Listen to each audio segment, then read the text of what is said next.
আমরা আমাদের প্রকাশ্য শত্রু যারা আছে তাদেরকে চিনতে পারি, কিন্তু যারা আমাদের গোপনে গোপনে আমাদের কণ্ঠসা করার চেষ্টা করে বা আমাদের অসহসা দিয়ে পথভ্রষ্ট করার চেষ্টা করে, আমাদের প্রতি বদনজর দেয় বা অসহসা দেয় বা আমাদেরকে খারাপ পথে নিয়ে যায়, যে ধরা ছোঁয়ার বাহিরে থাকে, এমন বহু আল্লাহ রাব্বুল আলামিন কর্তৃক বর্ণিত, রাসূলুল্লাহ সাল্লাল্লাহু আলাইহি সাল্লাম কর্তৃক নির্ধারিত এবং প্রচারিত এবং বহু পথ পদ্ধতি আমাদের সামনে দীপ্তিমান আছে। কিন্তু তারপরেও আমরা যারা আমাদেরকে কুমন্ত্রণা দেয়, পথভ্রষ্ট হয়ে যেতে সহযোগিতা করে বা জান্নাতের পথ থেকে বিচ্যুত করে দেয়, দূরে ঠেলে দেয়, জাহান্নামের পথের পথিক হওয়ার জন্য আমাদেরকে সহযোগিতা করে, এমন আল্লাহ রাব্বুল আলামিনের কিছু সৃষ্টি আছে।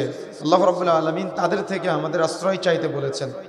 তো আজকে তেমন কিছু বিষয় আমরা সংক্ষিপ্ত সময় আলোচনা করব ইনশাআল্লাহ। সংক্ষিপ্ত সময় আজকে আমরা আলোচনা করব পবিত্র কোরআন মাজিদের একেবারে শেষ সূরা, সূরা আন-নাস এবং সূরা ফালাকের উপর ইনশাআল্লাহ। সূরা আন-নাস এবং সূরা ফালাক আমাদের দৈনন্দিন জীবনের খাওয়া দাওয়া অর্থাৎ পানাহার করা, পোশাক পরিচ্ছদ পরা বা জীবন জীবিকার যে তাগিদগুলো আমাদের আছে, এই সব কিছুর চাইতে সূরা আন-নাস এবং সূরা ফালাকের গুরুত্ব অপরিসীম। যদি আপনি একটু বিবেচনা করেন, মনে রাখার চেষ্টা করতে হবে, রাসূলুল্লাহ সাল্লাল্লাহু আলাইহি সাল্লামকে ব্ল্যাক ম্যাজিক করা হয়েছিল, কালো জাদু করা হয়েছিল। তো রাসূলের উপরে যদি এটা প্রভাব পড়ে, তো আমরা তো সাধারণ মানুষ, আমাদের উপরেও কেউ ব্ল্যাক ম্যাজিক করতে পারে এবং এটার প্রভাব বিস্তার করতে পারে। এজন্য আমাকে আপনাকে একটু সতর্ক থাকতে হবে, আমাকে আপনাকে একটু সাবধান থাকতে হবে। যে কোনো সময় যে কেউ শত্রুতার বসে আমাদেরকে ব্ল্যাক ম্যাজিকের মাধ্যমে, কালো জাদুর মাধ্যমে আমাদেরকে কাছে টানতে পারে, আবার দূরে সরিয়ে দিতে পারে। আমরা না বুঝেই অনেক সময় দুনিয়াবি এই সমস্ত ফিতনা ফাসাদের চক্রান্তে পড়ে পথভ্রষ্ট হয়ে যায়। তো এই জন্য আজকে সংক্ষিপ্ত সময় আমরা এমন কিছু বিষয় জানবো এবং আল্লাহর কাছে আশ্রয় চাওয়া শিখবো, যাতে করে তেমন ধরনের কোনো ফিতনা আমাদের মাঝে আসলেও আমরা যাতে করে বুঝতে পারি এবং সেগুলো আমাদের মাঝে কোনো প্রভাব বিস্তার করতে না পারে। রাসূলুল্লাহ সাল্লাল্লাহু আলাইহি সাল্লামের অনেকগুলো আমলের বর্ণনা পাওয়া যায়, বিশেষ করে উকবা ইবনে আমির থেকে প্রায় এ ব্যাপারে 17 থেকে 18টি হাদিসের হাওলা দেওয়া যায় বা রেফারেন্স দেওয়া যায়, যে রাসূলুল্লাহ সাল্লাল্লাহু আলাইহি সাল্লাম সকাল এবং সন্ধ্যায় তিনি সূরা ইখলাস এবং সূরা আন-নাস এবং সূরা ফালাক তিনি পড়ে হাতে ফু দিয়ে পুরো দেহ মাসহ করতেন, যাতে করে কোনো শয়তান তার শরীরে প্রভাব বিস্তার করতে না পারে। এবং উকবা ইবনে আমিরকে রাসূলুল্লাহ সাল্লাল্লাহু আলাইহি সাল্লাম নির্দেশ দিয়েছেন, এই মর্মে অসংখ্য সূরা আন-নাস এবং সূরা ফালাকের প্রথম আয়াতের তাফসীরের মধ্যে আমরা জানতে পারি ইনশাআল্লাহ। এমনকি রাসূলুল্লাহ সাল্লাল্লাহু আলাইহি সাল্লাম যখন অসুস্থ হতেন, তখন সূরা ফাতিহা, সূরা আন-নাস এবং সূরা ফালাক পড়ে রাসূলুল্লাহ সাল্লাল্লাহু আলাইহি সাল্লাম শেফার নিয়তে ওই যেখানে তিনি অসুস্থতা অনুভব করতেন সেখানে তিনি মাসাজ করতেন। এই জন্য সূরা ফাতিহার একটা নাম হলো আশ-শিফা, এটা শেফার সূরা। তো সূরা আন-নাস এবং সূরা ফালাক রাসূলুল্লাহ সাল্লাল্লাহু আলাইহি সাল্লাম যখন মৃত্যু সজ্জায়, তখন আয়েশা রাদিয়াল্লাহু তাআলা আনহা সূরা আন-নাস এবং সূরা ফালাক তিলাওয়াত করেছিলেন, আর রাসূলুল্লাহ সাল্লাল্লাহু আলাইহি সাল্লাম তার নিজের হাত দিয়ে ওই তার পুরো শরীর মাসাহ করেছিলেন। কেন মাসাহ করেছিলেন, কেন আয়েশা রাদিয়াল্লাহু তাআলা আনহা মাসাহ করে নাই, এটা নিয়ে ইখতিলাফ আছে। তবে বিশেষ করে আয়েশা রাদিয়াল্লাহু তাআলা আনহা বলেছে রাসূলের হাত বেশি পবিত্র, এই জন্য রাসূলুল্লাহ সাল্লাল্লাহু আলাইহি সাল্লাম মাসাহ করেছিলেন।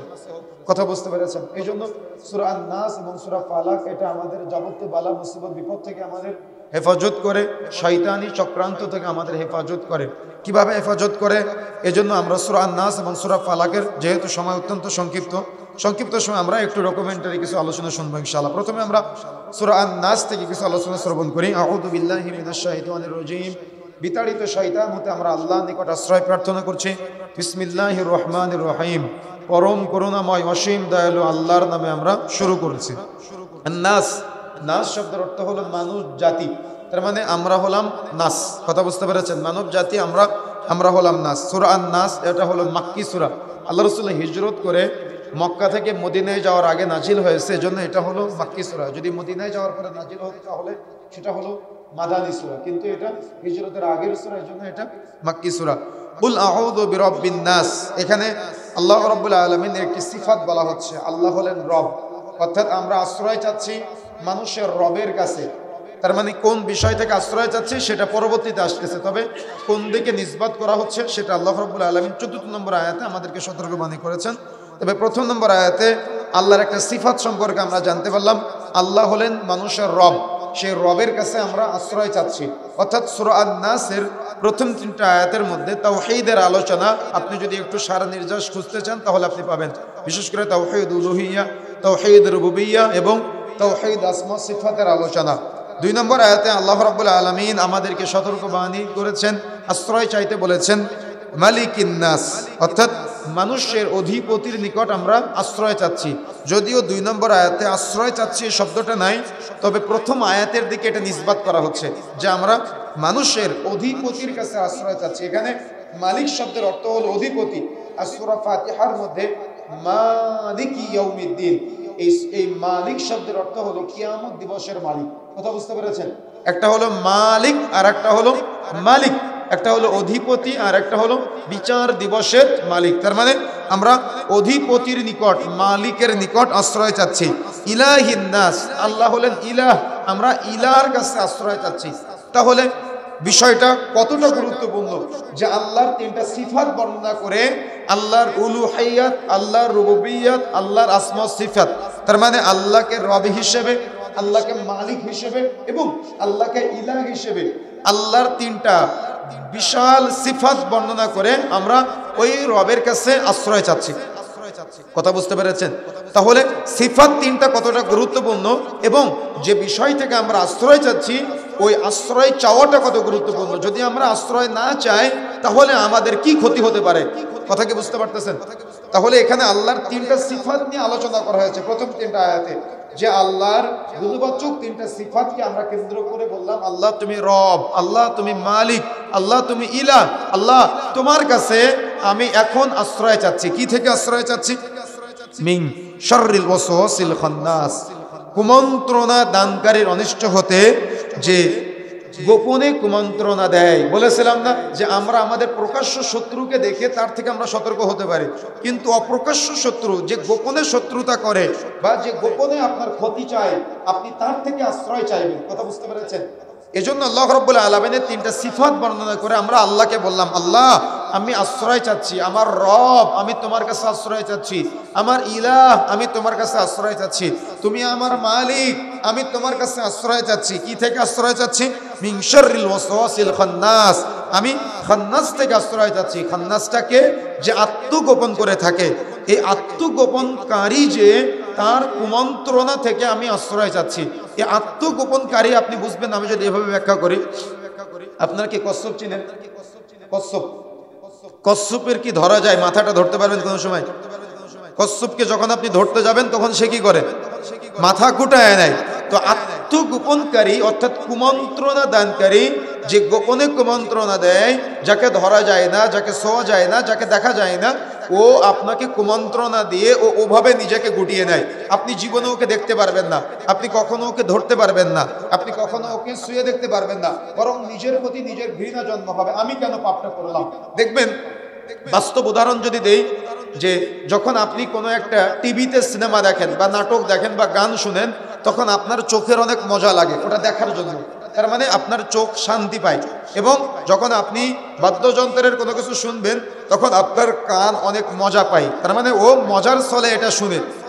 যখন আপনি মুখ দিয়ে কোনো মিথ্যা বলেন বা কোনো কিছু বানিয়ে বলেন, এই বানিয়ে বলাটা বা মিথ্যা বলাটা বা গালিগালাজ করাটা কিছু মানুষের পেশা, কিছু মানুষের এটা স্বভাবে পরিণত হয়েছে, এটাকে তারা পাপ মনে করে না, এটা অটোমেটিকলি চলে আসে। কথা বুঝতে পেরেছেন? এবং দেখা যায় যখন আপনি কোনো বড় ধরনের একটা গুনাহ করে ফেলতেছেন, গুনাহ করার পরে আপনার মনে হয় গুনাহটাকে ওলামায়ে কেরাম বলেছেন এই গুনাহটা হলো একটা কর্ম, গুনাহটা এটা একটা কর্ম। তো গুনাহ কর্মটা যখন বাস্তবায়ন হয়ে যায় তখন প্রত্যেকটা মানুষ নিজের প্রতি নিজের ক্ষোভ ঝাড়ে যে ইস আমি কেন পাপটা করলাম। এটা এই ক্ষোভটা ঝাড়ার পরে কিন্তু তওবা করে। তওবা কেন ও পাপ করতে করতে করে না? একজন ব্যক্তি যখন পাপ করে তখন পাপটা তার কাছে অনেক তৃপ্তির, পাপটা তার কাছে অনেক মজার, পাপটা তার কাছে অনেক আহ্লাদের মনে হয়, স্বাদের মনে হয়। তার মানে যেমন আপনি কখন কোনো কিছু পানাহার করেন তখন আপনার যেমন স্বাদ লাগে, তৃপ্তি লাগে, ওলামায়ে কেরাম বলছেন এই খান্নাস যখন মানুষকে ওয়াসওয়াসা দেয়, কুমন্ত্রণা দেয়, তখন ওই পাপটাকে তার এমন স্বাদের লাগে, তৃপ্তির লাগে, আনন্দের লাগে, ও পাপটাকে উপভোগ করে, পাপটাকে বা গুনাহটাকে ও উপভোগ করে। এজন্য উপভোগ করে, ওকে পাপ করতে খান্নাস সহযোগিতা করে। এই খান্নাসটা কোন দিন থেকে আমাদের শরীরে আছে জানেন? এই যে আমাকে আপনাকে অপরাধ করতে সহযোগিতা করে, আমি আপনি এটা বুঝি না, কিন্তু আমাদের প্রত্যেকের শরীরে সে আছে। কোন দিন থেকে আসে? যেদিন সহিহ মুসলিমের হাদিস 2 নম্বর খণ্ডের 127 নম্বর পৃষ্ঠার মধ্যে আসছে, একটা বাচ্চা যখন দুনিয়াতে ভূমিষ্ঠ হয় মাতৃগর্ভ থেকে, ও দুনিয়াতে আসার সাথে সাথে দেখেন বাচ্চা কান্না করে।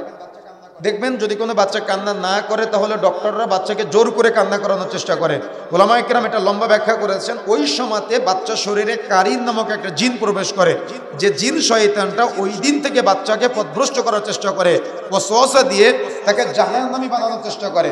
আর ওই দিন থেকে বাবা মার দায়িত্ব হয়ে যায় ওই শয়তান থেকে সন্তানকে মুক্ত করা। কথা বুঝতে পেরেছেন? ওই দিন থেকে বাবা মা যদি দায়িত্ব অবহেলা করে তাহলে সন্তান পথভ্রষ্ট হয়ে যায়। আর বাবা মা যদি গুরুত্ব দিয়ে শয়তান থেকে সন্তানকে মুক্ত রাখে তাহলে সন্তান আর পথভ্রষ্ট হতে পারে না। এই জন্য সর্বোপরি মনে রাখতে হবে, আমাদের শরীরে রক্ত যেমন দ্রুত চলাচল করে, এই রক্তের চাইতে দ্রুত আমাদের শরীরে এই জিন শয়তান চলাচল করে। অর্থাৎ সে আমাদের ব্রেনে অসওয়াসা দেয়, সে আমাদের চোখে কুমন্ত্রণা দেয়, সে আমাদের কানে শুনতে সহযোগিতা করে, সে আমাদের মুখ দিয়ে বলতে সহযোগিতা করে, সে আমাদের পায়ে হেঁটে যেতে সহযোগিতা করে। তার মানে যত পাপের কাজ আছে, সে আদম আলাইহিস সালাম থেকে শুরু করে এই আদম সন্তান যতদিন পর্যন্ত পৃথিবীতে আসবে, আল্লাহর পক্ষ থেকে দায়িত্বপ্রাপ্ত হয়েছে যে ও মানুষকে পথভ্রষ্ট করার চেষ্টা করবে। আর এর মধ্যে মূলত তারা হলো জিন। কথা বুঝতে পেরেছেন? তারা হলো জিন। জিনদের মধ্যে 2টা ক্যাটাগরি, যারা হলো ইমানদার, পরহেজগার, তাকওয়াশীল। কথা বোঝেন? তারা হলো একটা ক্যাটাগরি। আরেকটা হলো যারা কাফের, যারা হলো পাপী, তারা হলো ইবলিস, শয়তানের চালাপালা। এই জন্য এদের থেকে সতর্ক থাকার জন্য আল্লাহ রাব্বুল আলামিন তার 3টা সিফাত, তার 3টা গুণ বর্ণনা করে আমাদেরকে বলছেন, তুমি মানুষের রবের কাছে, তুমি মানুষের ইলাহার কাছে, তুমি মানুষের মালিকের কাছে আশ্রয় চাও। কি থেকে আশ্রয় চাও? যে তোমাকে গোপনে কুমন্ত্রণা দেয়, যে তোমাকে এমনভাবে কুমন্ত্রণা দেয় যে তুমি নিজেকে নিজে অপরাধী মনে করো, কিন্তু যে কুমন্ত্রণা দেয় তাকে তুমি ধরতে পারো না। এজন্য যখন আপনি পাপ কর্ম বাস্তবায়ন করেন তখন ওটাকে আপনার অনেক স্বাদের মনে হয়, তৃপ্তির মনে হয়, আনন্দের মনে হয়। কিন্তু যেই মুহূর্তে পাপ কর্ম বাস্তবায়ন হয়ে যায় তখন প্রত্যেকে নিজের সাথে মিলাবেন, তখন কে আপনাকে পাপ করতে সহযোগিতা করেছে এটা আপনার দেখার বিষয় থাকে না। তখন মনে হয়, ইস আমি তো আব্দুল্লাহ, আমি কেন পাপটা করলাম, আমি তো পাপটা না করলেও পারতাম, আমি তো গুনাহটা না করলেও পারতাম, আমি তো ভুলটা না করলেও পারতাম, আমি তো অন্যায়টা না করলেও পারতাম। তার মানে তখন অপরাধী বানাচ্ছে কাকে? নিজেকে। কিন্তু অপরাধ করতে সহযোগিতা করেছে কে? সে হলো খান্নাস।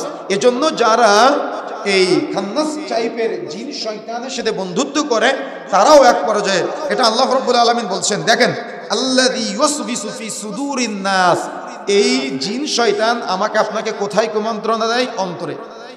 এটা আপনি বুঝতে পারবেন না। তার মানে তার বেশভূষ, তার চালচলন, তার কুমন্ত্রণা দেওয়ার স্টাইলটা ভিন্ন। সে আপনার অন্তরে কুমন্ত্রণা দেয়। আপনার অন্তর আপনার হাতকে নির্দেশ দেয় বাস্তবায়ন করার জন্য, আপনার অন্তর আপনার চোখকে নির্দেশ দেয় বাস্তবায়ন করার জন্য, আপনার অন্তর আপনার কানকে নির্দেশ দেয় বাস্তবায়ন করার জন্য, আপনার অন্তর আপনার ব্রেনকে নির্দেশ দেয় বাস্তবায়ন করার জন্য, আপনার অন্তর আপনার পাকে নির্দেশ দেয় বাস্তবায়ন করার জন্য, আপনার অন্তর আপনার লজ্জাস্থানকে নির্দেশ দেয় ওই পাপ কর্মটা বাস্তবায়ন করার জন্য। এজন্য আল্লাহ সতর্ক করে বলেছেন, আল্লাযী ইউসবিসু ফি সুদুরিন নাস, যে মানুষের অন্তরে কুমন্ত্রণা দেয়, যে মানুষের অন্তরকে ব্যাধিগ্রস্ত করে ফেলে, রোগগ্রস্ত করে ফেলে। এজন্য রাসূলুল্লাহ সাল্লাল্লাহু আলাইহি ওয়াসাল্লাম কিন্তু বারবার বলেছেন, আত্তাকওয়া হাহুনা, আত্তাকওয়া হাহুনা, আত্তাকওয়া হাহুনা। তাকওয়া হলো অন্তরের বিষয়। যদি কারোর অন্তর পচে যায় তাহলে সে কিন্তু প্রকৃত ঈমানদার হতে পারে। এজন্য অন্তরের বিশুদ্ধতার প্রয়োজন আছে, অন্তরের পরিশুদ্ধির প্রয়োজন আছে, অন্তরের আপনার চিকিৎসার প্রয়োজন আছে। অন্তরের চিকিৎসাটা হলো বেশি বেশি নেককার, পরহেজগার, দ্বীনি ভাইদের সাথে সংস্পর্শে থাকা। যত আপনি দ্বীনের সংস্পর্শে থাকবেন তত আপনি দিন চর্চায় সর্বদা ব্যস্ত থাকবেন, আর যত আপনি পাপীদের সাথে থাকবেন তত আপনি পাপাচারে ব্যস্ত থাকবেন। দেখেন এই কথা আল্লাহ বলছেন, আমি বলি নাই। মিনাল জিন্নাতি ওয়ান নাস, যে কুমন্ত্রণা দেয়, কোথায় কুমন্ত্রণা দেয়?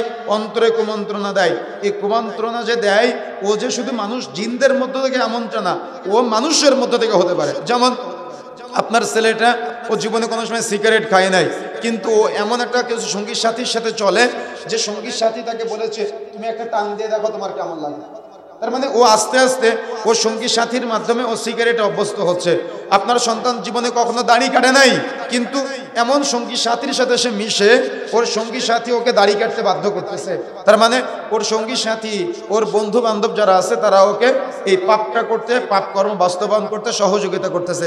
যেমন খান্নাস টাইপের জিন শয়তান তাকে ওয়াসওয়াসা দিচ্ছে, সেম একইভাবে মানুষ শয়তানও তাকে পথভ্রষ্ট করতেছে। তবে এই মিনাল জিন্নাতি ওয়ান নাস এর দুইটা তাফসীর পাওয়া যায়। একটা হলো যেটা বললাম এটা, আর একটা হলো মানুষ জিন শয়তানের সাথে সংস্পর্শে থাকতে থাকতে ও মানুষের এমনভাবে বসে নিয়ে আসে যে ওর কাছে মানুষের আর আসার দরকার, মানুষের কাছে ওর আর আসার দরকার হয় না।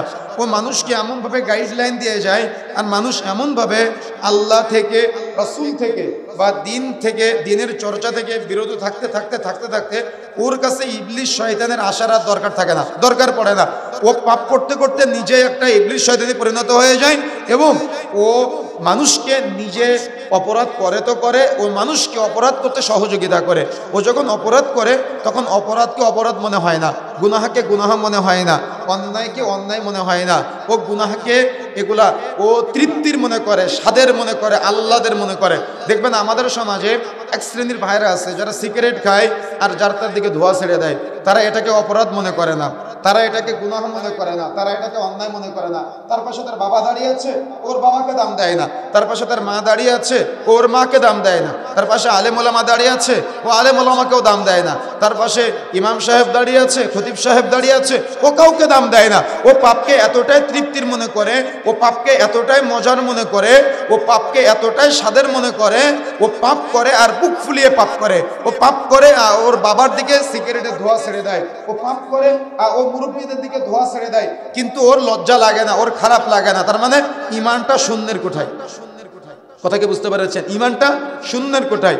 এখন ইমানের নবায়নের জন্য, ইমানের বাস্তবায়নের জন্য, ইমানের বিশুদ্ধতার জন্য, ইমান বৃদ্ধির জন্য আমাকে আপনাকে সর্বদা মনে রাখার চেষ্টা করতে হবে, যত আপনি নেকির কাজ বেশি বৃদ্ধি করবেন তত আপনি আপনার ইমানটা বৃদ্ধিপ্রাপ্ত হবে, আর যত আপনি পাপের কাজ বেশি করবেন তত আপনার ইমানটা, ইমানের লেভেলটা কমতে থাকবে। সর্বদা মনে রাখার চেষ্টা করবেন যে আপনার ইমানের লেভেল নিজেকে নিজে নির্ণয় করার জন্য বা ইমানের লেভেলটা মাপার জন্য, যে কতটুকু আমি শয়তানের সংস্পর্শে আছি, কতটুকু আমাকে শয়তান ওয়াসওয়াসা দিতে পারতেছে, আর কতটুকু সে আমাকে ওয়াসওয়াসা দেওয়া থেকে বিরত থাকতে পারতেছে। ও বিরত থাকতেছে না, মূলত আমি তার থেকে বিরত থাকার চেষ্টা করতেছি।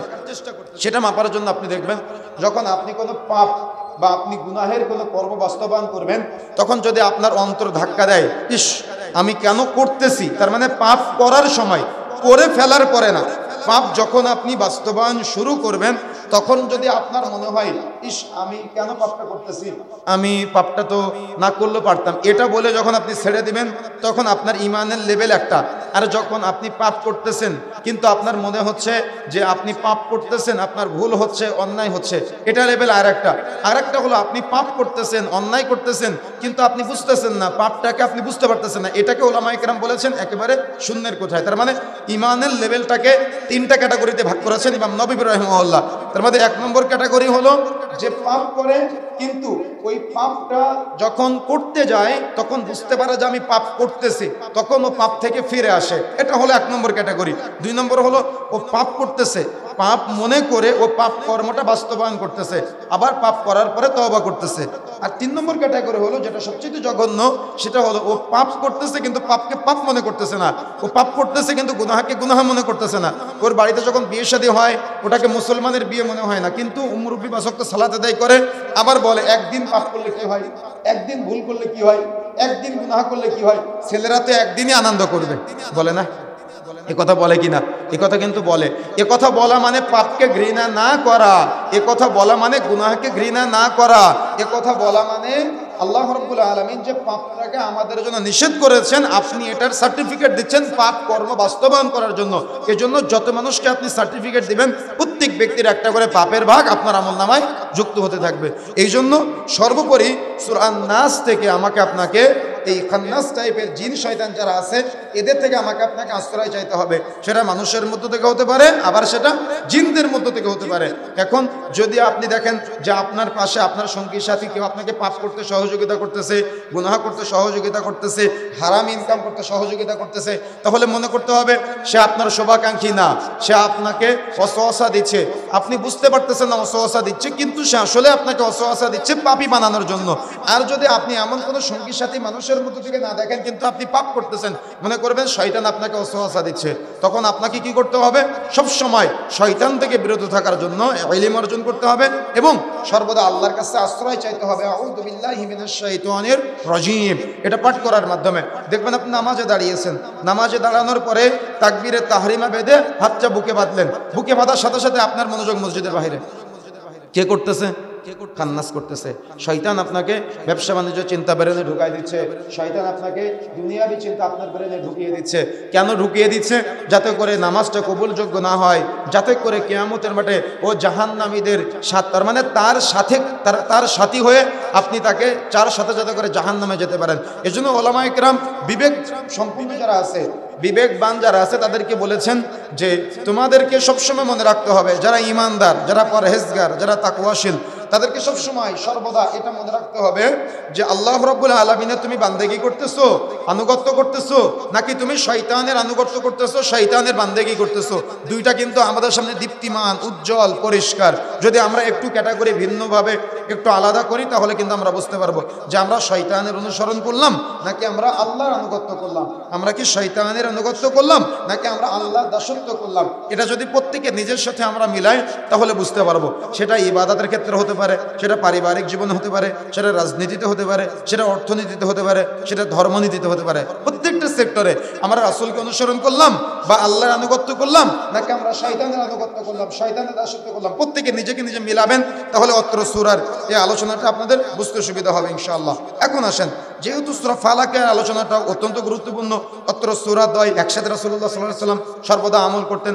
আমাদের শরীরে, আমাদের সমাজে স্বামী স্ত্রীর ভালোবাসা তৈরি করার জন্য, সৃষ্টি করার জন্য এই ব্ল্যাক ম্যাজিক করা হয়, কালো জাদু করা হয়, বা স্বামী স্ত্রীর মাঝে ভালোবাসা দেখে বাহিরের কেউ ওই ভালোবাসা নষ্ট করে দেওয়ার জন্য ব্ল্যাক ম্যাজিক করে, বা কাউকে স্থায়ীভাবে অসুস্থ করে দেওয়ার জন্য ব্ল্যাক ম্যাজিক করে, কারোর ব্যবসা নষ্ট করে দেওয়ার জন্য মানুষের পিছনে লেগে ব্ল্যাক ম্যাজিক করে, কারোর সন্তান ভালো রেজাল্ট করতেছে, কারোর সন্তান ভালো রেজাল্ট করতেছে না, যার সন্তান ভালো রেজাল্ট করে সন্তান যাতে করে ভালো রেজাল্ট করতে না পারে ওই সন্তানের ব্রেনটা নষ্ট করে দেয় ব্ল্যাক ম্যাজিকের মাধ্যমে। তার মানে কালো জাদুর ব্যাপক প্রভাব আছে, কথা বুঝতে পেরেছেন, যেগুলা মানুষ শিরকি কর্মকাণ্ডের সাথে মাধ্যমে করে থাকে। এই জন্য সর্বদা আমাকে আপনাকে এমনভাবে সেফ থাকতে হবে। সকালে ফজরের সালাতের পরে রাসূলুল্লাহ সাল্লাল্লাহু আলাইহি ওয়াসাল্লাম এবং সাহাবায়ে কেরাম সর্বদা আমল করতেন।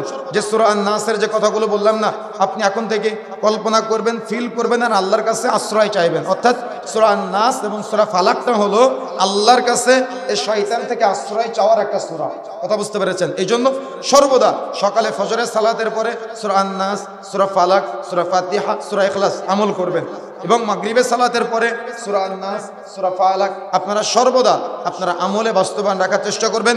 দেখবেন ইবলিস শয়তান আমাকে আপনাকে ওয়াসওয়াসা দিতে পারবে না। তবে তাবরানীতে একটা হাদিস পাওয়া যায় এবং আবু দাউদের মধ্যেও সহিহ riwayate এবং তিরমিজিতে হাসান সনদে পাওয়া যায় যে যখন কোনো ব্যক্তি শয়তান থেকে মুক্ত থাকতে চায় তখন ও যখন ঘুম থেকে জাগ্রত হবে, ঘুম থেকে জাগ্রত হওয়ার সময় ও শয়তানকে তাড়িয়ে দিবে, তাহলে সারাদিন শয়তান তাকে ওয়াসওয়াসা দিতে পারবে না। সাহাবায়ে কেরাম জিজ্ঞাসা করলেন, আল্লাহ রাসূল কিভাবে শয়তানকে তাড়াবো? তখন আল্লাহ রাসূল সাল্লাল্লাহু আলাইহি ওয়াসাল্লাম থেকে লম্বা আলোচনা সংক্ষেপে বলতেন এভাবে যে তোমরা যখন ঘুমাও তোমাদের শরীরে শয়তান প্রবেশ করে এবং শরীরের মধ্যে নাককে সে বেছে নেয় বসবাসের জন্য। তার মানে আমাদের শরীরের নাকের মধ্যে শয়তান বাসা বাঁধে। প্রত্যেক ইমানদার, প্রত্যেক মুমিনের উচিত যখনই সে ঘুম থেকে উঠবে, ওঠার সময় উভয় হাত কবজি পর্যন্ত ধৌত করবে, অজু বাদে কিন্তু উভয় হাত কবজি পর্যন্ত ধৌত করবে এবং নাকের মধ্যে পানি দিয়ে শয়তানকে ঝেড়ে ফেলে দেবে। কেন?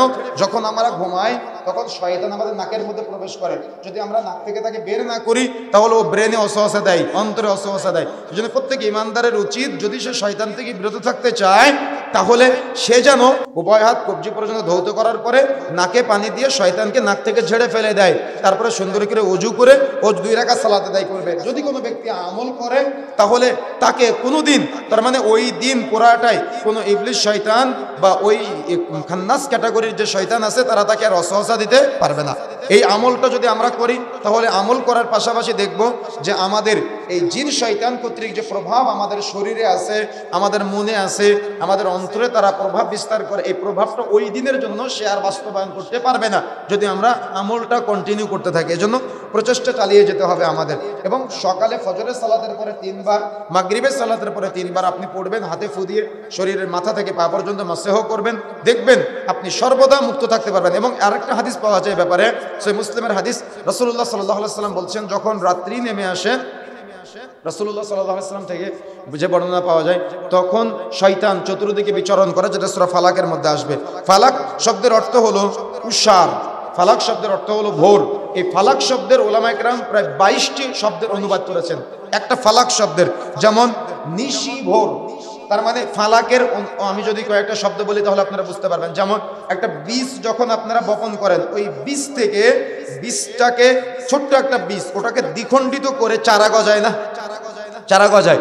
ওলামায়ে কেরাম এভাবে বলেছেন ফালাকটা হলো এই গজানোর মতো। তার মানে ঘুটঘুটে অন্ধকারের রাত, প্রচণ্ড অন্ধকার, ঘুটঘুটে অন্ধকারের রাত যখন সূর্য উকি দেয় বা সুবহে সাদিক চলে আসে, এই সময়টাতে চতুর্দিকে আলোয় আলোকিত হয়ে যায়। অন্ধকারকে যেমন বীজ থেকে চারা গজায়, সেম একইভাবে অন্ধকারটাকে দ্বিখণ্ডিত করে দিয়ে আলোয় গোটা পৃথিবী আলোকিত হয়ে যায়। এটা হলো ফালাক। কথা বুঝতে পেরেছেন? এটা হলো উষা, এটা হলো ফালাক, এটা হলো সবচেয়ে বরকতের সময়। তার মানে পৃথিবীতে যারা স্মরণীয় বরণীয় হয়েছেন, পৃথিবীতে যারা সর্বদা সফল কাম হয়েছেন, তারা এই সময়তে সফল হয়েছেন। দেখবেন যারা আমরা কোরআন হাদিস মুখস্থ করার চেষ্টা করি, যখন ফজরের সালাতের পরে যদি আমরা মুখস্থ করি তাহলে এই সময়তে যত বেশি মুখস্থ হয়, অন্য কোনো সময় তত বেশি মুখস্থ হয় না। যারা ব্যবসা বাণিজ্যে বরকত চায়, তারা ওই সময়তে যদি ব্যবসার উদ্দেশ্যে বের হয়ে যায় তাহলে তারা যত বরকত পাবে, অন্য সময় তত বেশি বরকত নাজিল হয় না। কেন? এটা হলো বরকত নাজিলের সময়, এখান থেকে আমাদেরকে ওই বরকতটা গ্রহণ করতে হয়। কথা বুঝতে পেরেছেন? এজন্য আমাকে আপনাকে চেষ্টা করতে হবে ওই সময় থেকে, ফালাক থেকে, অর্থাৎ যখন এই ঘুটঘুটে অন্ধকারের রজনীটা সূর্যর আলো বা সুবহে সাদিক উকি দেওয়ার সাথে সাথে গোটা পৃথিবীটা আলোকিত হয়ে যায়, অন্ধকারকে দ্বিখণ্ডিত করে দিয়ে, ওই সময় থেকে আমাদেরকে প্রচেষ্টা করতে হবে বরকতটা নেওয়ার জন্য। এখন আসেন, সূরা ফালাকটা হলো মাক্কি সূরা, তার মানে এটাও হলো হিজরতের আগের সূরা। আল্লাহ রাসূল মদিনায় আসার আগেই আল্লাহ রাব্বুল আলামিন এই ওহীগুলো প্রেরণ করেছেন। তবে কিছু আয়াত নিয়ে ওলামায়ে কেরামের মাঝে দ্বিধাদ্বন্দ্ব আছে। তবে যদি কোনো আয়াত মদিনায় যাওয়ার পরে নাজিল হয়, ওই আয়াতটা মাদানী হতে পারে, কিন্তু অত্র সূরাটি মাক্কি সূরা। কুল আউযু বিরাব্বিল ফালাক, আমি আশ্রয় চাচ্ছি উষার রবের, ভোরের রবের। তার মানে আমি ভোরের রবের কাছে, যে সময়তে বরকত নাজিল হয়, আমি এই ভোরের রবের কাছে আশ্রয় প্রার্থনা করছি। মিন শাররি মা খালাক, তিনি যা সৃষ্টি করেছেন তার অনিষ্ট হতে। তার মানে আল্লাহ রাব্বুল আলামিনের সৃষ্টি, এমন বহু সৃষ্টি আছে যেগুলো মানুষকে অনিষ্ট করে, তার মানে পরীক্ষার জন্য আল্লাহ রাব্বুল আলামিন তাদেরকে সৃষ্টি করেছেন। আর আমরা যদি সতর্ক হয়ে তাদের থেকে সতর্ক থাকতে পারি, এজন্য মূলত আমাদেরকে বলেছেন তিনি যা সৃষ্টি করেছেন তার অনিষ্ট হতে আমরা আশ্রয় চাচ্ছি। ওয়া মিন শাররি গাসিকিন ইযা ওয়াকাব, আর রাতের অন্ধকারের অনিষ্ট হতে যখন সে রাতটা গভীর হয়। বুঝেন না মনে হয়? তার মানে রাতের গভীরতা যত বৃদ্ধিপ্রাপ্ত হয় তত রাতে অনিষ্ট বেশি ছড়ায়। অনিষ্ট বলতে আপনি বুঝবেন স্বাভাবিক বাংলা ভাষায়, সেটা হলো যে রাতি রজনী যত গভীর হয় তত জিন শয়তান প্রভাব বিস্তার করে। এজন্য রাসূলুল্লাহ সাল্লাল্লাহু আলাইহি ওয়াসাল্লাম বলছেন, সন্ধ্যা নামার আগেই তোমরা তোমাদের বাচ্চাদেরকে ঘরের মধ্যে প্রবেশ করো। সন্ধ্যা নামার আগেই তোমরা তোমাদের বাচ্চাদেরকে ঘরের ভিতরে প্রবেশ করাও, বিসমিল্লাহ বলে দরজা জানালা বন্ধ করে দাও। দেখবেন আপনি সন্ধ্যার আগে যদি আপনার বাচ্চাকে ঘরের ভিতরে না ঢুকান, ঠিক ঘুটঘুটে সন্ধ্যার সময় আপনি যদি আপনার বাচ্চাকে নিয়ে নদীর পাড়ে, বড় গাছের নিচে বা বাহিরে অবস্থান করেন, তাহলে আপনার সন্তান ওই দিন রাত্রিতে কান্নাকাটি করার একটা আপনি প্রচেষ্টা বা কান্নাকাটি করার সিস্টেম দেখতে পাবেন। কেন করে? প্রত্যেক জিন শয়তান সবসময় বাচ্চাকে ওয়াসওয়াসা দেওয়ার চেষ্টা করে এবং বাচ্চাকে পথভ্রষ্ট করার জন্য ও ওই সময় থেকে প্রচেষ্টা চালায়। এজন্য রাতের অনিষ্ট হতে যখন এই রাতটা অধিক গভীর হয়। যত রাত গভীর হয় তত দেখবেন চোর ডাকাতের প্রভাব সমাজে বেড়ে যায়। এই জন্য এটা থেকেও আমাকে আপনাকে আল্লাহর কাছে আশ্রয় চাইতে হবে। যত অপরাধ সংগঠিত হয় তার দেখবেন বেশিরভাগ অপরাধ রাত্রিতে সংগঠিত হয়। যত মানুষ অ্যাক্সিডেন্ট হয় তার অধিকাংশ হয়ে যায়, বা দেখা যাচ্ছে কোনো অপরাধে দুনিয়াতে অপরাধের সাথে জড়ায়, তখন সে অন্ধকারকে বেছে নেয়। তার মানে আলোর মধ্যে সে অপরাধ করতে পারে না। যখন মানুষ নির্জনে নিভৃতে অপরাধ করে, ব্যক্তিকেন্দ্রিক অপরাধ করে, সেটার জন্য সে রাত্রিকে বেছে নেয়। কথা বুঝতে পেরেছেন? বা অন্ধকারকে বেছে নেয়। এই জন্য আল্লাহ রাব্বুল আলামিন বলছেন এই রাত্রিতে অনিষ্ট ছড়ায়। এই জন্য যত রাত্রি কম চলা যায়, যত রাত্রে বাচ্চাদেরকে বাহিরে কম রাখা যায়, নিতান্ত জরুরি প্রয়োজন ছাড়া ওলামায়ে কেরাম বাচ্চাদেরকে সন্ধ্যার সময় বাড়ির বাইরে বের হতে নিষেধ করেছেন। যদি প্রয়োজন পড়ে তবুও যাতে করে সন্ধ্যাটা অতিক্রম হয়ে যায় তারপরে বাচ্চাকে নিয়ে বের হয়। কথা বুঝতে পেরেছেন? এই জন্য এটাই নীতিমালাটা, শরীয়তের এই বিধানটা আপনারা সবসময় মনে রাখবেন। আর বেশি বেশি সূরা আন-নাস এবং সূরা ফালাকের এই তাফসীরের আলোচনাগুলো আপনারা দেখবেন, তাহলে দেখবেন শয়তানি ওয়াসওয়াসা থেকে আমরা পরিত্রাণ পাবো ইনশাআল্লাহ। দেখেন তারপরের আয়াতে 4 নম্বর আয়াতে আল্লাহ রাব্বুল আলামিন বলছেন ওয়া মিন শাররিন নাফাসাতি ফিল উকাদ। আল্লাহ বলছেন আর গ্রাই ফুকদানকারী নারীর অনিষ্ট হতে, এখানে স্ত্রীলিঙ্গ ব্যবহার করা হয়েছে। কেন?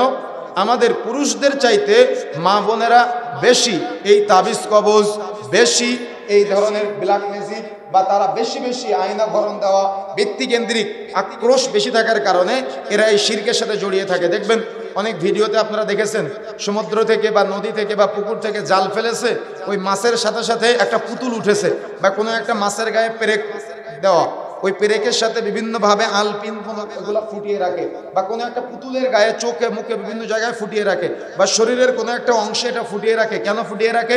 কোনো একজন ব্যক্তি ওই পুতুলকে কেন্দ্র করে বা মাছকে কেন্দ্র করে তাকে ব্ল্যাক ম্যাজিক করেছে। ওই মাছটা যতদিন বেঁচে থাকবে যত কষ্ট পাবে, ব্ল্যাক ম্যাজিক এতটাই খারাপ, ওই ব্যক্তি ততদিন ততই কষ্ট পাবে।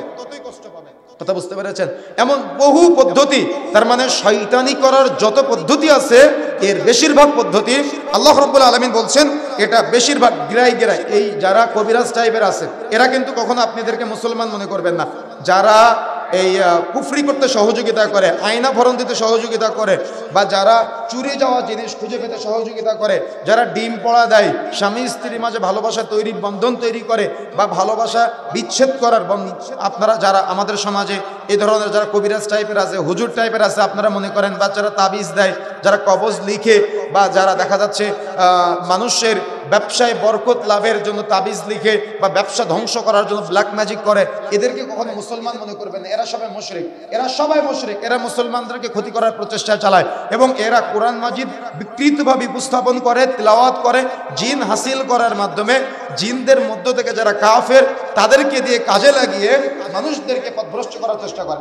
এমনকি আপনি কোনো একটা অন্তরে কোনো কিছু কল্পনা করবেন, এই কল্পনাটাও তারা আপনার চোখের সামনে দেখিয়ে দিবে। এমনকি আপনি দিনে কোনো কিছু কল্পনা করলে, আপনি রাতে ঘুমালে স্বপ্নের মধ্যে সেটা আপনাকে দেখাবে। কথা বুঝতে পেরেছেন? এই জন্য সর্বদা সর্ব অবস্থায় সূরা আন-নাস এবং সূরা ফালাকের আমাকে আপনাকে আমল করতে হবে। এজন্য আল্লাহ রাব্বুল আলামিন বলছেন যে গিরায় ফুকদানকারিনী, অর্থাৎ মহিলা যারা আছে, যারা এই কাজগুলো বেশি বেশি করে, তাদের থেকে তোমরা আশ্রয় চাইতে হবে, তাদের থেকে আল্লাহর কাছে সর্বদা আশ্রয় চাইতে হবে। আর মা বোনেরা যারা আমার কথাগুলো শুনছেন, আপনারা বেশি বেশি পীর বাবা ভক্ত বেশি হন, আপনারা এই মাজার ভক্ত বেশি হন, তাবিজ ভক্ত বেশি হন, আপনারা আয়না ভরণ দেওয়া এই ধরনের ভণ্ড মূর্খ কবিরাজ যারা আছে এদের ভক্ত আপনারা বেশি হন। এদের কাছে গিয়ে আপনারা বিভিন্ন রকম হৃদয়ের যত ইচ্ছা আশা অনুভূতি ব্যক্ত করেন। তারা ডিম পড়া দেয়, চাউল পড়া দেয়, তাবিজ দেয়, অনেকের বাড়িতে বালিশ খুলে দেখা যায় তাবিজ রাখা। তার মানে অনেকের ব্ল্যাক ম্যাজিক করে, তার চুল নিয়ে জামার একটা অংশ নিয়ে এমনভাবে ব্ল্যাক ম্যাজিক করে ও মৃত্যুর আগ পর্যন্ত ওরা সুস্থ হতে পারে না। যতই ডাক্তার দেখাক, দেখা যাচ্ছে দেশে বিদেশে বহু জায়গায় ডাক্তার দেখাবে কিন্তু সুস্থ হবে না। কেন সুস্থ হবে না? ওকে এমনভাবে ব্ল্যাক ম্যাজিক করেছে, ওর ব্ল্যাক ম্যাজিক ওকে অসুস্থ করে রেখেছে। এমনকি রাসূলুল্লাহ সাল্লাল্লাহু আলাইহি ওয়াসাল্লামকে কিন্তু ব্ল্যাক ম্যাজিক করেছিল। কথা বুঝতে পেরেছেন? এই জন্য রাসূলুল্লাহ সাল্লাল্লাহু আলাইহি ওয়াসাল্লাম যিনি নবী, এই জন্য তিনি ওহীর মাধ্যমে জানতে পেরেছিলেন যে অমুক কূপের মধ্যে কিভাবে ব্ল্যাক ম্যাজিক করেছে। লম্বা আলোচনা, আপনারা হয়তো অনেকেই জানেন। সেখান থেকে সে ব্ল্যাক ম্যাজিকটা নিয়ে এসে নষ্ট করে দেওয়ার পরে রাসূলুল্লাহ সাল্লাল্লাহু আলাইহি ওয়াসাল্লাম সুস্থ হয়েছিলেন। কথা বুঝতে পেরেছেন? এই জন্য আমার আপনাকে কেউ ব্ল্যাক ম্যাজিক করবে না, করতে পারবে না, এটা ভুল। করতেই পারে, স্বাভাবিক, মানুষ শত্রুতার বশে। দেখেন অত্র সূরার শেষের আয়াতে আমরা আলোচনা করব ইনশাআল্লাহ কেন মানুষ ব্ল্যাক ম্যাজিক করে, কেন মানুষের পিছনে লাগে। দেখেন এজন্য বিশেষ করে 4 নম্বর আয়াতে নারীদেরকে উল্লেখ করে বলেছেন, কেন নারীরা এই কাজ বেশি করে থাকে, তাদের মনের ভিতরে অনেক আক্রোশ থাকে, ক্ষোভ থাকে। এই ক্ষোভ থেকে তারা বেশিরভাগ ক্ষেত্রে এই আক্রোশ থেকে ব্ল্যাক ম্যাজিক করে পরিবারের বিভিন্ন সদস্যদের উপরে, খুঁজে পাওয়া যায় না কে করলো। মা ছেলেকে করতেছে, ছেলে মাকে করতেছে, বৌমা শাশুড়িকে করতেছে, শাশুড়ি বৌমাকে করতেছে, এক প্রতিবেশী আর এক প্রতিবেশীকে করে।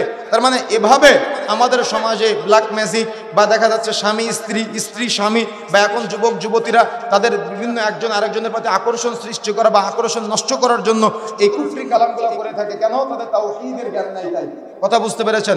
এই জন্য সর্বদা প্রত্যেক মুমিন, প্রত্যেক মুসলিমকে এই ব্ল্যাক ম্যাজিক থেকে দূরে থাকতে হবে, কুফরি কালাম থেকে দূরে থাকতে হবে, বা জিন হাসিল করে যেটা করা হয় দূরে থাকতে হবে। দেখবেন আপনারা অনেক সময় রাত্রি তাকিয়ে থাকবেন আসমানের দিকে, দেখবেন অনেক আগুন ছুটে যায়, দেখেছেন না? এটাকে বলা হলো শরীয়তের ভাষায় উল্কা বলে। কেন? জিন শয়তানেরা একটার পর একটা, একটার পর একটা, একটার পর একটা ভর করতে করতে করতে করতে আল্লাহ আর ফেরেশতাদের মাঝে যে কথাগুলো হয় এগুলো শোনার প্রচেষ্টা চালায়, তখন তাদেরকে ওই আগুনটা নিক্ষেপ করে ছত্রভঙ্গ করে দেওয়া হয়। এজন্য তারা সবসময় দেখবেন আমাদের সমাজে কিছু মানুষ গায়েবের কিছু বললেই তার কাছে হুমড়ি খেয়ে গিয়ে পড়ে, বা কেউ কোনো কিছু একটা দিলে যদি মানুষ সুস্থ হয়ে যায় তাহলে ওই কবিরাজের কাছে মানুষ হুমড়ি খেয়ে গিয়ে পড়ে। আরে ভাই, আপনারা যদি এখনই এই পাগলামি করেন তাহলে দাজ্জাল যখন আসবে, দাজ্জালের এক হাতে থাকবে জাহান্নাম, এক হাতে থাকবে জান্নাত। দাজ্জাল তো আপনাকে জান্নাত জাহান্নাম দেখাবে। আপনার বাবা মারা গেছে 50 বছর আগে, আপনার বাবাকে সে জীবিত করবে, আপনার মরা মাকে সে জীবিত করে দেখাবে, আপনার একজন দেখা যাচ্ছে সুস্থ ব্যক্তি তাকে সে মেরে ফেলে তাকে আবার জীবন দান করবে। এখন এই সামান্য ভণ্ড মূর্খ কবিরাজদের পিছনে যদি আপনারা এভাবে পড়ে থাকেন, কেউ একটু কেরামতি দেখালে তাহলে আপনারা দাজ্জালের পিছনে কিভাবে দৌড়াবেন? কথা বুঝেন না মনে হয়? কথা কি বুঝতে পেরেছেন? এজন্য বিবেক সম্পন্ন হতে হবে। কেউ কোনো একটা জিন হাসিলের মাধ্যমে আপনার কোনো একটা কেরামতি দেখালো আর আপনি তার পিছনে দৌড়ালেন, গ্রাম কি গ্রাম, শহর কি শহর, শিক্ষিত মানুষরা পর্যন্ত এদের পিছনে পড়ে থাকে আছে। এই জন্য মনে রাখার চেষ্টা করতে হবে, এই ছোট ছোট ছোট ছোট আলামতগুলোকে নিয়ে নিজেকে ভাববেন। তাহলে যখন ওই দাজ্জাল আসবে, এই দাজ্জালের পিছনে আজকে এই কথাগুলো বললে অনেকেই বিরূপ মন্তব্য করে। দেখা যাচ্ছে অনেক বাড়িতে গিয়ে দেখি যে ওই বাড়ির সামনে আগুন রেখে দিয়েছে। তো কেন আগুন রেখেছে? এই আগুন নাকি অমুক হুজুরে দিয়েছে, এই আগুন সেক দিয়ে ঘরে ঢুকলে বাচ্চাকে আর কেউ বদনজর দিতে পারবে না। বলে নাউযুবিল্লাহ। এগুলো আমাদের সমাজে চলতেছে। এগুলো কারা করে? এই সমস্ত ব্যক্তিরাই করে। আর এদেরকে আপনারা আলেম মনে করেন, হুজুর মনে করেন, এরা পথভ্রষ্ট। এদের থেকে সতর্ক থাকবেন, এদের পিছনে দৌড়াবেন না। যত আপনি এদের পিছনে দৌড়াবেন তত আপনি দাজ্জালের অনুসারী হওয়ার ক্ষেত্রে এক ধাপ এগিয়ে গেলেন। কথা বুঝতে পেরেছেন? কেন? দাজ্জালের হাতে থাকবে জান্নাত, দাজ্জালের হাতে থাকবে জাহান্নাম। দাজ্জাল আপনার মৃত বাবা, মৃত দাদা, তাকে জীবিত করে দেখাবে, তার কত কেরামতি থাকবে। এর জন্য তো দাজ্জালের অনুসারীর অভাব থাকবে না। এজন্য সর্বদা সতর্ক থাকবেন, সর্বদা সাবধান থাকার চেষ্টা করবেন। দেখেন শেষের আয়াত, আল্লাহ রাব্বুল আলামিন বলছেন ওয়া মিন শাররি হাসিদিন ইযা হাসাদ। অত্যন্ত গুরুত্বপূর্ণ একটা আয়াত। আর আমি উষার প্রতিপালকের নিকট, ভোরের প্রতিপালকের নিকট আমি আশ্রয় চাচ্ছি হিংসুকের হিংসার অনিষ্ট হতে। তবে ইযা হাসাদ বলা হয়েছে যখন সে হিংসা করে। বুঝেন না মনে হয়? হিংসুকের হিংসার অনিষ্ট হতে যখন সে হিংসা করে। তার মানে এখানে দুইটা ক্যাটাগরি। একজন ব্যক্তি হিংসা করতেছে, আর একটা হিংসা করে অনিষ্ট তৈরি করতেছে। তাহলে অপরাধীর ক্যাটাগরিতে কে নাম্বার 1? যে হিংসাও করে, যে অনিষ্ট করে। তার মানে ও আপনাকে হিংসাও করতেছে আবার ক্ষতি করারও চেষ্টা চালায়। এখানে ওলামায়ে কেরাম দুইটা ব্যাখ্যা করেছেন। এক হিংসা, আর একটা হলো ঈর্ষা। হিংসাটা হলো হারাম, হিংসাটা হলো নাজায়েজ। হিংসাটা কোনো মুসলমানের উপরে করতে পারে না। আর ঈর্ষাটা হলো জায়েজ, ঈর্ষাটা জায়েজ। ঈর্ষা কি আর হিংসা কি? মৌলিক দুইটা পার্থক্য আছে। সেটা হলো আপনি যদি তাবরানী আওসাত খুলে দেখেন এবং বিশেষ করে লাজনা খুলে দেখেন, তাহলে লাজনার এখানে 3 নম্বর খণ্ডের 127 নম্বর পৃষ্ঠা থেকে 132 নম্বর পৃষ্ঠা পর্যন্ত এখানে বিস্তারিত আলোচনা আপনারা দেখতে পাবেন। সেটা হলো হিংসা আর ঈর্ষার মধ্যে অত্র আয়াতের তাফসীরও যদি আপনারা দেখেন তাহলে বিস্তারিত আলোচনা পাবেন। সেটা হলো হিংসা জায়েজ, হিংসা হারাম, হিংসা না জায়েজ, আর ঈর্ষাটা জায়েজ। হিংসাটা হলো দেখা যাচ্ছে একজনের ছেলে ভালো রেজাল্ট করেছে, এখন আমি ওই ছেলেটাকে এলাকায় উৎস রটনা করলাম যে তার ছেলে তো এখানে হয়তো ভালো রেজাল্ট করেছে, কিন্তু তার ছেলের চরিত্র তো ওইটা খারাপ।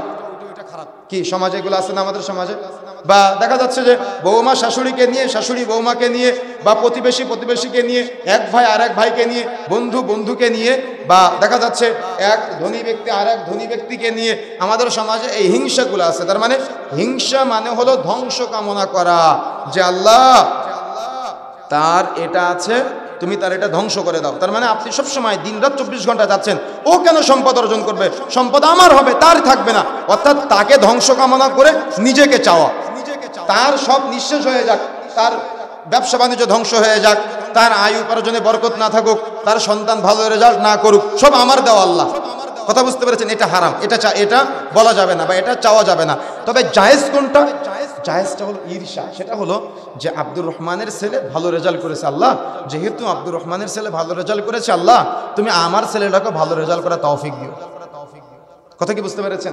আল্লাহ অমুকে 2 তলা বিল্ডিং করেছে, আল্লাহ তুমি আমাকেও হালাল ইনকাম থেকে একটা ওই রকম না হোক, অন্তত তার কাছাকাছি কিছু একটা করা তৌফিক দিও। আল্লাহ সে দৈনিক 500 টাকা ইনকাম করে, আল্লাহ তুমিও একটু আমাকে দৈনিক 500 টাকা ইনকাম করা তৌফিক দিও। কিন্তু আপনি এটা না করে তার ইনকাম বন্ধ করার প্রচেষ্টা চালাচ্ছেন বা তার ধ্বংস কামনা করতেছেন, এটা না জায়েজ, এটা হারাম, এটা চলবে না। তবে আপনি চাইতে পারেন আল্লাহর কাছে, ঈর্ষা করতে পারেন যে আল্লাহ ও তো 5 ওয়াক্ত সালাত আদায় করে, আল্লাহ তুমি আমাকে 5 ওয়াক্ত সালাত আদায় করা তৌফিক দিও। কথা কি বুঝতে পেরেছেন? তাহলে কোনটা জায়েজ আর কোনটা না জায়েজ এটা কিন্তু আমাদের সামনে দীপ্তিমান, উজ্জ্বল, পরিষ্কার। একদা আমাদের হৃদয়টা অনেক সংকীর্ণ, বুঝতে পেরেছেন? এই জন্য আমরা এটা বুঝতে পারি না। রাসূলুল্লাহ সাল্লাল্লাহু আলাইহি ওয়াসাল্লাম বসে আছেন, আবু বকর রাদিয়াল্লাহু তাআলা আনহু বসে আছেন। তো একজন বেদুইন এসে বহিরাগত এসে আবু বকর রাদিয়াল্লাহু তাআলা আনহুকে অকথ্য ভাষায় গালিগালাজ করতেছে, আর আল্লাহ রাসূল সাল্লাল্লাহু আলাইহি ওয়াসাল্লাম দূরে বসে বসে হাসে। বুঝেন না মনে হয়? আবু বকর রাদিয়াল্লাহু তাআলা আনহুকে একজন বহিরাগত এসে গালিগালাজ করতেছে, আর রাসূলুল্লাহ সাল্লাল্লাহু আলাইহি ওয়াসাল্লাম দূরে বসে মুস্কি মুস্কি হাসতেছে। তো আবু বকর রাদিয়াল্লাহু তাআলা আনহু এক পর্যায়ে নিরুপায় হয়ে ওই ব্যক্তির একটা কথার জবাব দিয়ে ফেললেন। তো যেই মুহূর্তে জবাব দিলেন সঙ্গে সঙ্গে আল্লাহ রাসূল ওখান থেকে উঠে চলে গেলেন।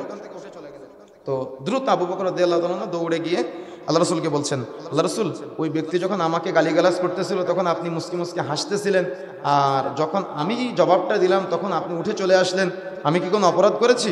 তখন রাসূলুল্লাহ সাল্লাল্লাহু আলাইহি ওয়াসাল্লাম বলছেন, আবু বকর আমি হাসতেছিলাম এই জন্য যে তুমি চুপ ছিলে, কিন্তু ওর প্রত্যেকটা কথার জবাব আমি দেখতেছিলাম তোমার পক্ষ থেকে ফেরেশতারা দিচ্ছে, আর যেই মুহূর্তে তুমি জবাবটা দিয়েছো সেই মুহূর্তে ফেরেশতারা চলে গিয়েছে, ওখানে শয়তান চলে এসেছে, আর যেখানে শয়তান থাকে সেখানে আমি মুহাম্মদ থাকি না। সুবহানাল্লাহ ওয়া বিহামদিহি। বুঝতে পেরেছেন কি? বুঝতে হবে, বিবেক দিয়ে বুঝতে হবে। কিন্তু আমাদের ব্রেনটা তো অনেক কঠিন, আমাদের হৃদয়টা অনেক কঠিন, এটা বাস্তবায়ন করা অনেক জটিল, আমাদের মেনে নেওয়াটাও অনেক কঠিন। তবে আমাদের প্রচেষ্টা চালাতে হবে হৃদয় বড় করার মাধ্যমে। তৃপ্তি আমরা তখনই অর্জন করতে পারবো যখন হৃদয় বড় করতে পারবো। সাকিনা মানে রবের পক্ষ থেকে হৃদয়ের প্রশান্তি তখনই অর্জন করতে পারবো যখন হিংসা না করে ঈর্ষা করব, বা আমার সামর্থ্য অনুযায়ী আমি আল্লাহর কাছে চাইবো। কথা বুঝতে পেরেছেন? দুনিয়ার কল্যাণ, আখিরাতের কল্যাণ। এজন্য সর্বদা সব সময় আপনি আল্লাহর কাছে চাইবেন, আল্লাহুম্মা ইন্নী আসআলুকা ইলমান নাফিআ, আল্লাহ তুমি আমাকে উপকারী জ্ঞান দান করো, যে জ্ঞানটা উপকারী, ওয়া আমালান মুতাকাব্বালা, এবং তুমি আমাকে এমন আমল করা তৌফিক দান করো ওই জ্ঞানের মাধ্যমে যে আমলটা হবে আল্লাহ কবুলযোগ্য, যে আমলটা বাতিল হবে না, ওয়া রিজকান তাইয়্যিবা, এবং আল্লাহ তুমি আমাকে উত্তম রিজিক দান করো, হালাল রিজিক দান করো। চাইতে পারবো ইনশাআল্লাহ? প্রচেষ্টা চালাতে হবে। আমরা আলোচনার শেষ পর্যায়ে চলে এসেছি, তবে আমরা যেটা বলতে চাই সেটা হলো শয়তান আমাদের সর্বদা সবসময় ওয়াসওয়াসা দেওয়ার চেষ্টা করে, পথভ্রষ্ট করার চেষ্টা করে, আমাদের পারিবারিক সৌন্দর্য, পারিবারিক সম্পর্ক, পারিবারিক সৌহার্দ্য এবং সামাজিক সম্পর্কগুলা শয়তান সবসময় চায় নষ্ট করে দেওয়ার জন্য। কিন্তু শয়তানের সাথে জিহাদ করে, শয়তানের সাথে লড়াই করে সর্বদা আমাকে শয়তানের বান্দেগি না করে, শয়তানের গোলামি না করে আল্লাহর বান্দেগি করতে হবে, আল্লাহর আনুগত্য করতে হবে, রাসূলের নির্দেশিত পথে চলতে হবে। তাহলে আমরা কি করতে পারবো? আমরা সামনে হৃদয় প্রশস্ততার মাধ্যমে এগিয়ে যেতে পারবো ইনশাআল্লাহ। আল্লাহ রাব্বুল আলামিন আমাদের কবুল করুন। সংক্ষিপ্ত সময় আমরা যে কথাগুলো শ্রবণ করেছি, আমি সহ আমরা সবাই যেন শয়তান থেকে আল্লাহর নিকট সর্বদা আশ্রয় চাইতে পারি, এবং শয়তানি ওয়াসওয়াসা থেকে আল্লাহ রাব্বুল আলামিন যেন আমাদের হেফাজত করেন, বলেন আমিন। আমাদের মাঝে অনেকে অসুস্থ আছেন, আল্লাহ রাব্বুল আলামিন তাদের সবাইকে শিফায়ে কামেলা আজেলা দান করুন। অনেকে দোয়া চেয়েছেন, অভিভাবক মারা গিয়েছেন, অনেকের আল্লাহ রাব্বুল আলামিন তাদের সবার কবরকে জান্নাতের উচ্চ মাকাম দান করুন, বলেন আমিন। আমাদের মাঝে অনেকে অসুস্থ আছেন, ঋণগ্রস্ত আছে, আল্লাহ রাব্বুল আলামিন তাদের সবাইকে ঋণ থেকে মুক্ত হওয়ার তৌফিক দান করুন, বলেন আমিন।